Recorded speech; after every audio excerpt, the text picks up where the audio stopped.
गांव कालेसर अपनी प्राकृतिक सुंदरता और पुराने रीति रिवाजों के लिए जाना जाता था। लेकिन गांव के बाहर घना जंगल था जिसे दंडकारण्य कहा जाता था। लोग कहते थे कि वहां जाने वाले कभी लौट कर नहीं आते। शाम ढलते ही जंगल में अजीब अजीब आवाजें सुनाई देने लगती थीं। गांव के बुजुर्गों का मानना था कि उस जंगल में एक प्राचीन आत्मा वास करती थी जिसे सालों पहले श्राप दिया गया था। करीब 100 साल पहले गांव के पास एक संत निवास करते थे जिनका नाम महात्मा काशीनाथ था।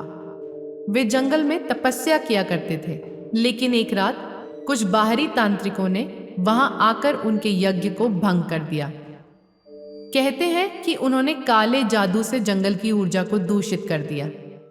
काशीनाथ जी ने उन्हें रोकने की बहुत कोशिश की, लेकिन वे असफल रहे। तांत्रिकों ने अपनी साधना के लिए निर्दोष ग्रामीणों की बलि देनी शुरू कर दी। जब गांव वालों को इसका पता चला तो उन्होंने मिलकर उन तांत्रिकों को मार दिया। लेकिन मरने से पहले तांत्रिकों के गुरु भैरवाचार्य ने श्राप दिया, जो भी इस जंगल में प्रवेश करेगा वह अंधेरे में समा जाएगा। उसके बाद जंगल में अजीब घटनाएं होने लगी।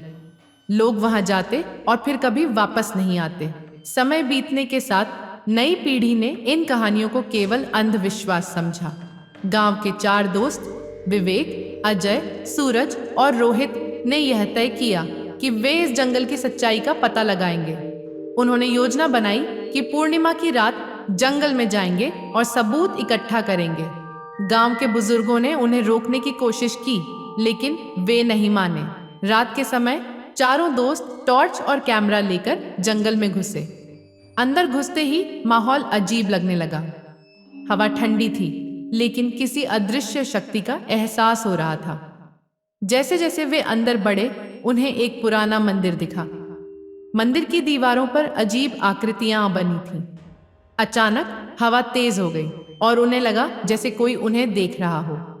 तभी विवेक ने देखा कि उसके पीछे कोई खड़ा था, एक परछाई जो इंसान से बड़ी और भयानक थी।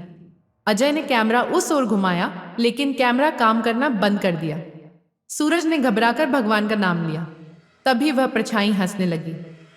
अब तुम इस जंगल का हिस्सा बन चुके हो। अचानक चारों दोस्तों को अलग अलग दिशाओं में खींच लिया गया। विवेक को लगा कि कोई उसके कान में बुदबुदा रहा है, लेकिन वहां कोई नहीं था। अजय को महसूस हुआ कि जमीन उसके पैरों के नीचे से गायब हो रही है। सूरज ने अपने चारों ओर खून के निशान देखे और रोहित को दिखा कि पेड़ से कोई लटका हुआ था जो धीरे धीरे उसकी ओर बढ़ रहा था।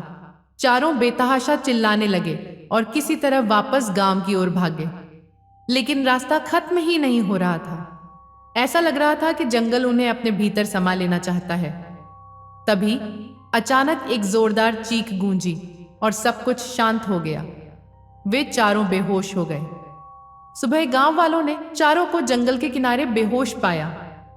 जब उन्होंने होश में आकर अपनी कहानी सुनाई तो गांव के पुजारी ने एक बड़ा हवन करवाया। उन्होंने बताया कि वे तांत्रिकों की आत्माएं थीं जो अभी तक मुक्त नहीं हुई थीं।